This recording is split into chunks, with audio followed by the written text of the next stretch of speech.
ഹരേ കൃഷ്ണ. നമുക്കിനി 26-ാമത്തെ ശ്ലോകം നോക്കാം. തൃണാവർത്തശാന്തരയോ വാത്യാരൂപധരോ ഹരൻ കൃഷ്ണം നഭോഗതോ ഗന്തും നാശക്നോദ്ഭൂരിഭാരഭൃത്.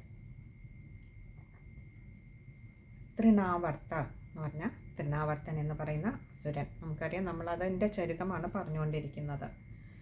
വാത്യാരൂപധര, വാത്യ എന്ന് പറഞ്ഞാൽ ഈ ചുഴലിക്കാറ്റ്, ചക്രവാത ചുഴി, ആ ഒരു രൂപധര, രൂപത്തെ ധരിച്ചവനായിട്ടുള്ള തൃണാവർത്തൻ എന്ന് പറയുന്ന അസുരൻ കൃഷ്ണം ശാന്തരയോ എന്ന് പറഞ്ഞാൽ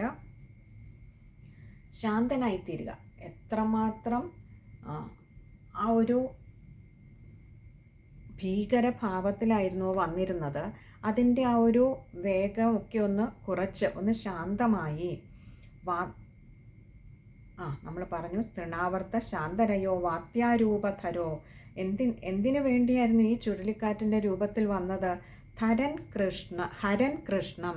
ഹരൻ എന്ന് പറഞ്ഞാൽ ഹരിച്ചുകൊണ്ട് പോകുന്നതിന്, കൃഷ്ണനെ, നമ്മുടെ കൃഷ്ണനുണ്ണിയെ അങ്ങനെ തട്ടിയെടുത്തുകൊണ്ട് പോകുന്നതിനായിട്ട് ചുഴലിക്കാറ്റിൻ്റെ രൂപത്തിൽ വന്ന ആ തൃണാവർത്തൻ എന്ന് പറയുന്ന അസുരൻ ഇപ്പോൾ എന്തു പറ്റി എന്ന് പറഞ്ഞാൽ അതിൻ്റെ ആ ഒരു ഭയങ്കരമായ രൂപത്തെയൊക്കെ ഒന്ന് കുറച്ചു, അല്ലെങ്കിൽ അതൊക്കെ ഒന്ന് കുറച്ചുകൂടി ശാന്തമാക്കി എന്ന് പറഞ്ഞാൽ അതിൻ്റെ ആ വേഗത്തെയൊക്കെ ഒന്ന് കുറച്ചു. എന്തുകൊണ്ടെന്ന് വെച്ചാൽ ഇനിയും പറയുകയാണ്, നഭോഗതോ ഗന്തും. നഭോഗതഃ, നഭഃ ഗതഃ, ഇങ്ങനെ രണ്ട് വാക്കുകൾ ചേരുന്നതാണ് നഭോഗതഃ. നഭഃ എന്ന് പറഞ്ഞാൽ ആകാശത്തെ, ഗതഃ എന്ന് പറഞ്ഞാൽ പ്രാപിച്ചവനായിട്ട്. അതായത് ഇവിടുന്ന് അങ്ങ് പൊങ്ങി കൃഷ്ണനെയൊക്കെ ഹരിച്ചുകൊണ്ട്, ആ കൃഷ്ണനുണ്ണിയെ ഹരിച്ചുകൊണ്ട് അങ്ങ് ആകാശത്തിലേക്ക് പറന്ന് അങ്ങ് മുകളിലേക്ക് എത്തി. അവിടം വരെ ആ ആകാശത്തെ പ്രാപിച്ചവനായി തീർന്നു. പക്ഷെ ഇപ്പോൾ അതിൻ്റെ വേഗം കുറയാൻ കാരണം നാശക്നോദ്ഭൂരിഭാരഭൃത്. ഭൂരിഭാരഭൃത് നാശക്നോത് ന അശക്നോത് എന്ന് പറഞ്ഞാൽ ഒട്ടും തന്നെയും ശക്തിയില്ലാത്തവനായി മാറി. എന്തുകൊണ്ട്? ഈ കൃഷ്ണനെ ഇങ്ങനെ മുകളിലേക്ക്, കൊച്ചു കുഞ്ഞല്ലേ, ചെറിയ കുട്ടിയാണല്ലേ, പക്ഷേ ആ കൃഷ്ണനെ ഉയർത്തിക്കൊണ്ട് മുകളിലേക്ക് പോയ ആ ചുഴലിക്കാറ്റിൻ്റെ ശക്തി കുറഞ്ഞു എന്ന് പറയാൻ കാരണം ഭൂരിഭാരഭൃത്. ഭൂരി എന്ന് പറഞ്ഞാൽ അങ്ങോട്ട് വർദ്ധിച്ചതായി. ഭാരഭൃത്, ആ കൃഷ്ണനുണ്ണി വീണ്ടും തൻ്റെ മായയെ അങ്ങോട്ട് കാണിക്കാൻ തുടങ്ങി. ഭഗവാൻ ഭാരഭൃത് ഭൂരി, ആ തൻ്റെ ഭാരത്തെ വീണ്ടും അങ്ങോട്ട് വർദ്ധിപ്പിച്ചു. അതായത് ഈ ചുഴലിക്കാറ്റിന് താങ്ങാനാവുന്നതിൽ കൂടുതൽ ഭാരത്തിലേക്ക് ഭഗവാൻ തൻ്റെ ആ ഒരു മായ കൊണ്ട് തൻ്റെ ഭാരത്തെ വർദ്ധിപ്പിച്ചപ്പോൾ, ഏതൊരു ചുഴലിക്കാറ്റിൻ്റെ രൂപത്തിലാണോ തൃണാവർത്തൻ എന്ന് പറയുന്ന അസുരൻ ഈ കൃഷ്ണനുണ്ണിയെ പൊക്കിക്കൊണ്ടു പോയത്, ആകാശം വരെ എത്തി. പക്ഷെ അപ്പോഴേക്കും അനുനിമിഷം ഭഗവാൻ തൻ്റെ മായ കൊണ്ട് തൻ്റെ ഭാരത്തെ വർദ്ധിപ്പിച്ചുകൊണ്ടിരുന്നത്, വർദ്ധിച്ച ഭാരത്തെ താങ്ങുവാൻ കഴിയാതെ, നാശക്നോദ്, അതിനെ അങ്ങോട്ട് എടുക്കുവാൻ കഴിയാതെ, ആ കൃഷ്ണനെ അങ്ങോട്ട് ധരിക്കുവാൻ കഴിയാതെ, കൊച്ചുകുട്ടി ആയിരുന്നിട്ട് പോലും ആ ഭാരത്തെ താങ്ങുവാനാകാതെ, ഭഗവാൻ ആരാണല്ലേ, 14 ലോകങ്ങളും ഭഗവാനിലാണ് നിലകൊള്ളുന്നത്. അങ്ങനെയുള്ള ഭഗവാന്റെ ഭാരത്തെ ധരിക്കുവാൻ, സഹിക്കുവാൻ, എടുക്കുവാൻ ആർക്കാണ് കഴിയുക? ഇവിടെ തൃണാവർത്തൻ എന്ന് പറയുന്ന അസുരൻ ആ 14 ലോകങ്ങളിൽ ഒരു ലോകമായിട്ടുള്ള ഈ ഭൂമിയിലെ ഒരു മൂലയിൽ, ഒരു കോണിലിരിക്കുന്ന ആ ഗോകുലത്തിലേക്ക്, അല്ലെങ്കിൽ മധുരയിലെ ആ കംസൻ എന്ന് പറയുന്ന രാജാവിൻ്റെ ഒരു ഭൃത്യൻ മാത്രമാണ്. പക്ഷേ അജ്ഞാനിയായതുകൊണ്ട് തന്നെ അത് മനസ്സിലാക്കുവാൻ ആ തൃണാവർത്തന് കഴിഞ്ഞില്ല, കംസനെ പോലെ തന്നെ.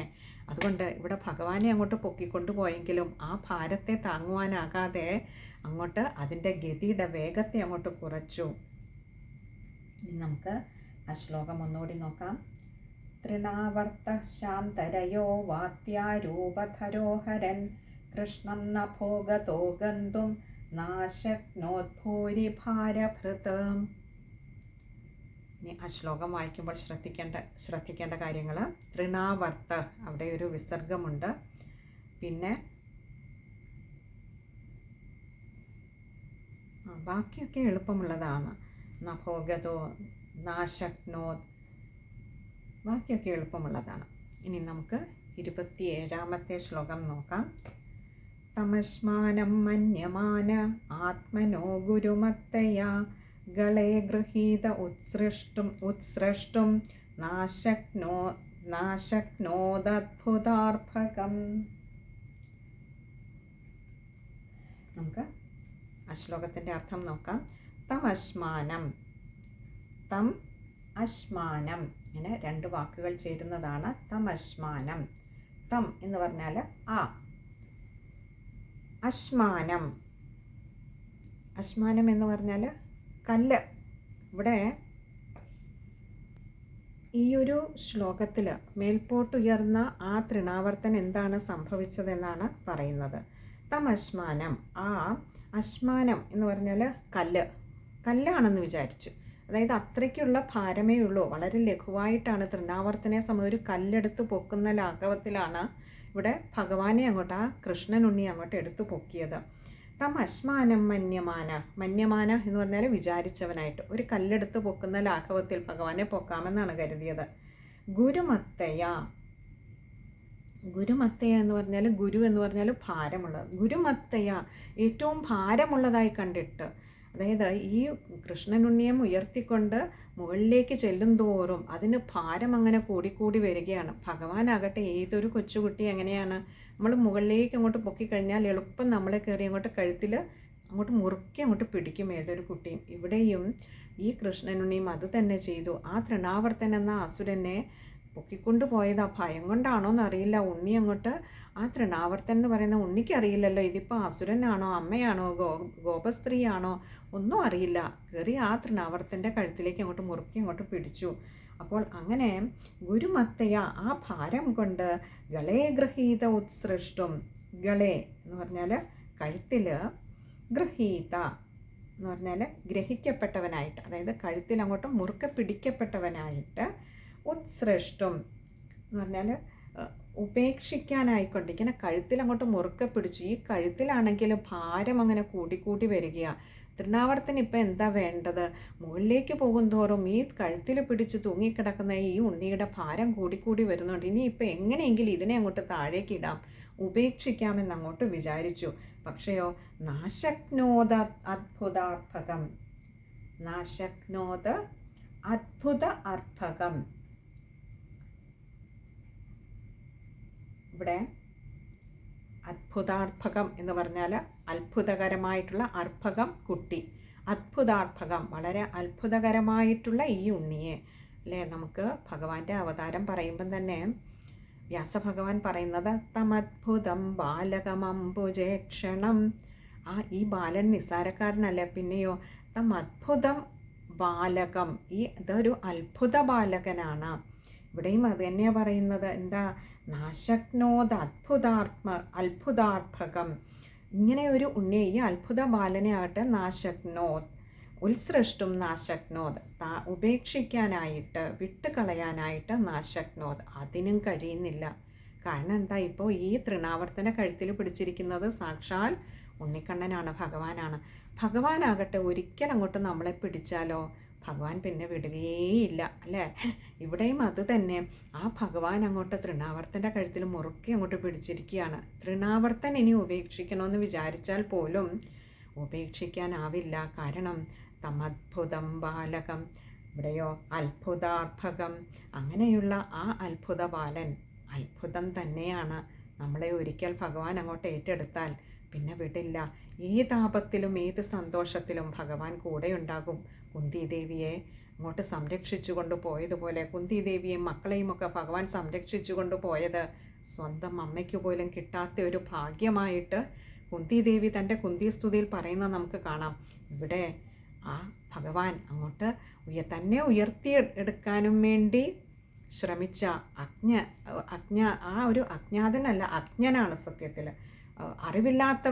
അറിവില്ലാത്തവനായതുകൊണ്ടാണ് ഈ ഉണ്ണിയെ അങ്ങോട്ട് ഉയർത്താൻ ഉണ്ണിക്കല്ല മറ്റാർക്കെങ്കിലും കഴിയുമോ ഭഗവാനെ?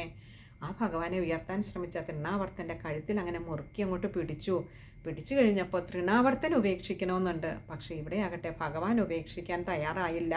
ആ ഭാരത്തിൻ്റെ കൂടുതൽ കൊണ്ട് തൃണാവർത്തനും ഉപേക്ഷിക്കാനായില്ല. എങ്ങനെ ഇപ്പം താഴെ വലിച്ചിടുക? ഇതങ്ങോട്ട് മുറുക്കെ പിടിച്ചിരിക്കുകയാണല്ലോ എന്നാണ് തൃണാവർത്തിന് തോന്നിയത്. വളരെ അത്ഭുതകരമായിട്ടുള്ള ഈ ബാലകൻ, ആ ബാലകൻ്റെ കൈ തൻ്റെ കഴുത്തിലൊന്ന് ചുറ്റിക്കെട്ടാൻ ഒരു തരത്തിൽ പറഞ്ഞാൽ തൃണാവർത്തനം കിട്ടിയ ഒരു മഹാഭാഗ്യം തന്നെ. അസുരനായി ജനിച്ചിട്ടും ഭഗവാനെ അവിടുത്തെ ആ ഒരു കരസ്പർശം, അംഗസ്പർശമേൽക്കാൻ, അല്ലേ, യശോദാമ്മയ്ക്കും ഗോകുലത്തിലുള്ളവർക്കും മാത്രം സിദ്ധിച്ചതായിരുന്നു ഉണ്ണിയെ അങ്ങോട്ട് മാറോട് ചേർത്ത് അങ്ങോട്ട് എടുക്കാനായിട്ട്. ഇവിടെ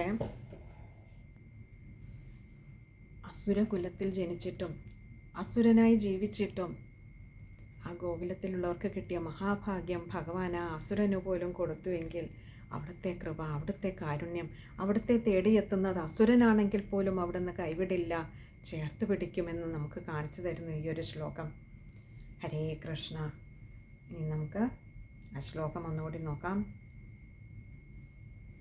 തമസ്മാനം മന്യമാന ആത്മനോ ഗുരുമത്തയാ ഗളേ ഗൃഹീത ഉത്സൃഷ്ടും നാശക്നോദദ്ഭുതാത്ഭകം. ആ ശ്ലോകം വായിക്കുമ്പോൾ ശ്രദ്ധിക്കേണ്ട കാര്യങ്ങൾ: തം അശ്മാനം, അവിടെ തം അശ്മാനമായതുകൊണ്ട് മായ്ക്ക് ആകാരം കൊടുത്ത് വായിക്കുക. പിന്നെ അടുത്തത് രണ്ടാമത്തെ പാദത്തിൽ നാശക്നോദ് അത്ഭുതാർഭകം, അവിടെ നാശക്നോദ് അത്ഭുത അർഭകമാണ്, അതുകൊണ്ട് നാശക്നോദ് അത്ഭുത, അവിടെ ദായ്ക്ക് ആകാരം കൊടുക്കുക. അതുപോലെ അത്ഭുതാർഭകം, തായ്ക്ക് ആകാരം കൊടുക്കുക. നാശക്നോദ് അത്ഭുതാർഭകം, അവിടെയും പലയിടത്തും ദായാണ്, ഒരിടത്ത് തായുമുണ്ട്. വായിക്കുമ്പോൾ ശ്രദ്ധിച്ച് വായിക്കുക. നാശക്നോദ് അത്ഭുതാർഭകം. ഇനി നമുക്ക് 28ാമത്തെ ശ്ലോകം നോക്കാം. ഗളഗ്രഹണ നിശ്ചേഷ്ടോ ദൈത്യോ നിർഗതലോചന അവ്യക്തരാവോ ന്യപതത് സഹ ബാലോ വ്യസുർവ്രജേ. നമുക്ക് ആ ശ്ലോകത്തിൻ്റെ അർത്ഥം നോക്കാം. ഇവിടെ ആദ്യത്തെ പദത്തിൽ ചില ബുക്കിൽ ഗലഗ്രഹണ എന്ന് കാണാം. ഗല അല്ല, ഗള ആണ്. ഗളം എന്നാൽ കഴുത്ത്. ഗളഗ്രഹണ നിശ്ചേഷ്ടോ, അതായത് ഗളത്തിൽ പിടിച്ചതുകൊണ്ട്, ഗ്രഹണ എന്നാൽ പിടിച്ചതുകൊണ്ട്, കഴുത്തിൽ പിടിച്ചതുകൊണ്ട്, നിശ്ചേഷ്ടോ യാതൊരു തരത്തിലും ചലിക്കാൻ കഴിയാത്തവൻ അല്ലെങ്കിൽ മറ്റു തരത്തിൽ ഒന്നും ചെയ്യാൻ കഴിയാത്തവനായി തീർന്ന ദൈത്യ, ആ അസുരൻ, നിർഗതലോചന, കണ്ണുകളൊക്കെ അങ്ങനെ നിർഗത, പുറത്തേക്ക് വന്നു. ഇവിടെ ഈ ഒരു ശ്ലോകത്തിൽ ഇത്ര നിർഗത എന്ന് പറഞ്ഞാൽ പുറത്തേക്ക് വന്നു. അപ്പോൾ ഈ ഒരു ശ്ലോകത്തിൽ തൻ്റെ കഴുത്തിൽ മുറുക്കെ പിടിച്ചപ്പോൾ ആ ആസുരിക ഭാവം പുറത്തു വന്നു. ആ തൃണാവർത്തൻ എന്ന അസുരൻ തൻ്റെ സ്വസ്വരൂപം അങ്ങോട്ട് പുറത്തെടുക്കേണ്ടി വന്നു. കാരണം തൻ്റെ കഴുത്തിൽ പിടിച്ച് അങ്ങനെ മുറുക്കിയിരിക്കുകയാണ് ഭഗവാൻ. അപ്പോൾ ഇനിയിപ്പോൾ ആ ചുഴലിക്കാറ്റിൻ്റെ ഭാവമൊക്കെ മാറി യഥാർത്ഥ ഭാവത്തിലേക്ക് വന്ന ആ തൃണാവർത്തൻ്റെ കാര്യമാണ് ഇവിടെ പറയുന്നത്. അങ്ങനെ കഴുത്തിൽ മുറുക്കെ പിടിച്ചത് കൊണ്ട് തന്നെ മറ്റൊന്നും ചെയ്യാൻ കഴിയാതെ നിശ്ചേഷ്ടനായിപ്പോയ ആ അസുരൻ, നിർഗതലോചന, കണ്ണുകളൊക്കെ അങ്ങനെ ഉരുണ്ട് പുറത്തേക്ക് വന്നു. എന്താ, ശ്വാസമെടുക്കാൻ കൂടി ഇപ്പോൾ പറ്റുന്നില്ല. ഏതൊരു കാറ്റിനാൽ ആ ഭഗവാനെ ഇല്ലാതെയാക്കാൻ നോക്കിയോ, അതേ കാറ്റ് ഇന്ന് തനിക്ക് തടസ്സമായി നിൽക്കുമ്പോൾ, ശ്വാസത്തിന് തടസ്സമായി നിൽക്കുമ്പോൾ നോക്കൂ, ഭഗവാനെ കൊല്ലാൻ ഏതൊരായുധം എടുത്തുവോ അതേ ആയുധം കൊണ്ട് തന്നെ തന്നെ ഇല്ലാതെയാക്കാൻ വന്നവർക്ക് മുക്തി നൽകുന്ന ഭഗവാന്റെ ഒരു ലീല അല്ലേ. പൂതനയ്ക്ക് മാതൃസ്വരൂപത്തിൽ വന്ന് അമ്മയായി പാല് കൊടുത്തെങ്കിൽ അതേ പാലിലൂടെ മുക്തി കൊടുത്ത ഭഗവാൻ, ഇവിടെ തൃണാവർത്തൻ എന്ന അസുരൻ കാറ്റിൻ്റെ രൂപത്തിൽ വന്ന് തന്നെ ഇല്ലായ്മ ചെയ്യാൻ വന്നുവോ അതേ കാറ്റുകൊണ്ട് തന്നെ ഭഗവാൻ ആ തൃണാവർത്തന ശ്വാസത്തിൽ തടസ്സം നേരിടിപ്പിച്ചുകൊണ്ട് ഭഗവാൻ മുക്തിയെ നൽകുന്ന സുന്ദരമായ ഒരു ലീലയാണിത്. അപ്പോൾ പറയാം, നിർഗതലോചന, കണ്ണുകൾ രണ്ടും ഉരുണ്ട് പുറത്തേക്ക് വന്നു. പിന്നെയോ അവ്യക്തരാവോ, അവ്യക്തരാവഹ എന്ന് പറഞ്ഞാൽ രവം എന്നാൽ ശബ്ദം, അവ്യക്തരാവഹ വ്യക്തമല്ലാത്ത ശബ്ദത്തോട് കൂടിയവനായി എന്ന് പറഞ്ഞാൽ എന്താണ് വിളിച്ചു പറയുന്നതെന്ന് ഇപ്പോൾ ആ ശബ്ദം വ്യക്തമല്ല പുറത്തേക്ക് വരുന്നത്. കാരണം കഴുത്തിൽ അങ്ങനെ നമ്മുടെ പൊന്നുണ്ണിക്കണ്ണൻ മുറുക്കെ പിടിച്ചിരിക്കുകയാണ്.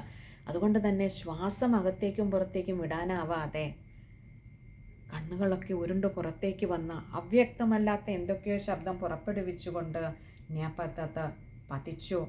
ഇങ്ങനെ സഹബാലോ, ആ കൃഷ്ണൻ അപ്പോഴും വിട്ടില്ല. ആ പൊന്നുണ്ണി അപ്പോഴും സഹബാലോ ആ ഉണ്ണിയോട് കൂടെ തന്നെ പതിച്ചു. ഉണ്ണി അപ്പോഴും അങ്ങനെ കഴുത്തിൽ അങ്ങനെ മുറുക്കെ പിടിച്ച് തൻ്റെ സുരക്ഷ ഉറപ്പാക്കുന്നുണ്ട്. ആഹാ, തന്നെ ഉയർത്താൻ വന്നതല്ലേ, എങ്കിൽ പിന്നെ തൻ്റെ സുരക്ഷ ഉറപ്പാക്കണമല്ലോ. ഇങ്ങനെയാണ് താൻ ഗോകുലത്തിലുള്ളവരോടൊക്കെ കളിക്കാറുള്ളത്. അവർ തന്നെ പോകുമ്പോൾ അവരുടെ കഴുത്തിൽ അങ്ങോട്ട് കെട്ടിപ്പിടിക്കും മുറുക്കെ. ഇവിടെയും ഭഗവാൻ അപ്പോഴും പിടിവിട്ടില്ല. കഴുത്തിൽ അങ്ങനെ മുറുക്കി പിടിച്ച് ആ ബാലനോട് കൂടി തന്നെ താഴേക്ക് പതിച്ചു. വ്യസുർവ്രജേ, വ്യസുഹു വ്രജയാണ് വ്യസുർവ്രജേ.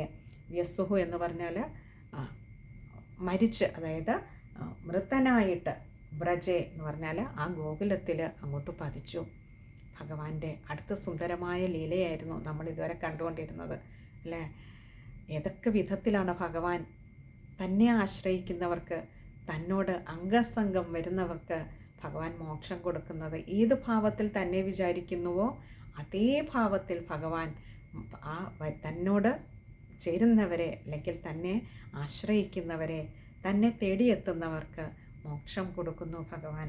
ഇവിടെ പറയുകയാണ്, അങ്ങനെ കഴുത്തിൽ മുറുക്ക പിടിച്ചിരുന്ന ആ പൊന്നുണ്ണിക്കണ്ണൻ ശ്വാസതടസ്സം നേരിട്ട ആ അസുരനെ തൻ്റെ യഥാർത്ഥ സ്വരൂപം പുറത്തേക്കെടുക്കാനാണ് ആദ്യം ഭഗവാൻ അത് ചെയ്തത്. അപ്പോൾ ചുഴലിക്കാറ്റ് മാറി ഇപ്പോൾ തൃണാവർത്തൻ എന്ന അസുരൻ്റെ ഭാവത്തിലേക്ക് എത്തി. ആ ഭാവത്തിൽ തന്നെ അപ്പോഴും പിടിവിടാതെ, യാതൊരു ഭയവും കൂടാതെ, അസുരനെയാണ് താൻ പിടിച്ചതെന്നൊന്നും പൊന്നുണ്ണിക്കണ്ണന് തോന്നിയില്ല. കാരണം ആ ഉണ്ണിക്കണ്ണൻ്റെ മുൻപിൽ അസുരനെന്നില്ല, സുരനെന്നില്ല, മനുഷ്യനെന്നില്ല, മൃഗമെന്നില്ല, പക്ഷിയെന്നില്ല. തന്നെ ആശ്രയിക്കുന്നവരൊക്കെ തനിക്ക് പ്രിയപ്പെട്ടവരാണ്, തനിക്ക് വേണ്ടപ്പെട്ടവരാണ്. അതുകൊണ്ട് തന്നെ താൻ പിടിവിടാതെ അങ്ങോട്ട് പിടിച്ചു. അങ്ങനെ ആ പൊന്നുണ്ണിക്കണ്ണനോട് കൂടി തന്നെ ആ തൃണാവർത്തൻ എന്ന അസുരൻ നിലം പതിച്ചു. എവിടെ? ആ ഗോകുലത്തിൽ തന്നെ മരിച്ചു വീണു. ഇനി നമുക്ക് ആ ശ്ലോകം ഒന്നുകൂടി നോക്കാം. ഗളഗ്രഹണ നിശ്ചേഷ്ടോ ദൈത്യോ നിർഗതലോചന അവ്യക്തരാവോ ന്യപതത് സഹ ബാലോ വ്യസുർവ്രജേ. ഈ ശ്ലോകം വായിക്കുമ്പോൾ ശ്രദ്ധിക്കേണ്ട കാര്യങ്ങൾ നമ്മൾ ആദ്യം പറഞ്ഞു, ഗല അല്ല ഗള ആണ്, അത് ശ്രദ്ധിക്കുക. ഗളഗ്രഹണ നിശ്ചേഷ്ടോ, ആരുടെയെങ്കിലും ബുക്കിൽ ല ആണെങ്കിൽ അത് ല ആക്കുക. പിന്നെ അടുത്തത് നിർഗതലോചന, അവിടെ വിസർഗമുണ്ട്, ശ്രദ്ധിക്കുക. ബാക്കിയൊക്കെ എളുപ്പമുള്ള വാക്കുകളാണ്. പിന്നെ വ്യസുർവ്രജേ, അത് ഒന്ന് ശ്രദ്ധിച്ച് വായിക്കുക, തെറ്റാൻ സാധ്യതയുള്ള ഒരു വാക്കായതുകൊണ്ടാണ്. അതും ആ ഒരു കാര്യമേ ഉള്ളൂ, ബാക്കിയൊക്കെ എളുപ്പമുള്ള വാക്കുകളാണ്. ഇനി 29ാമത്തെ ശ്ലോകം നമുക്ക് അടുത്ത സത്സംഗത്തിൽ കാണാമെന്ന് കരുതുന്നു. 28 വരെ നമുക്കിന്നുകൊണ്ട് നിർത്താം.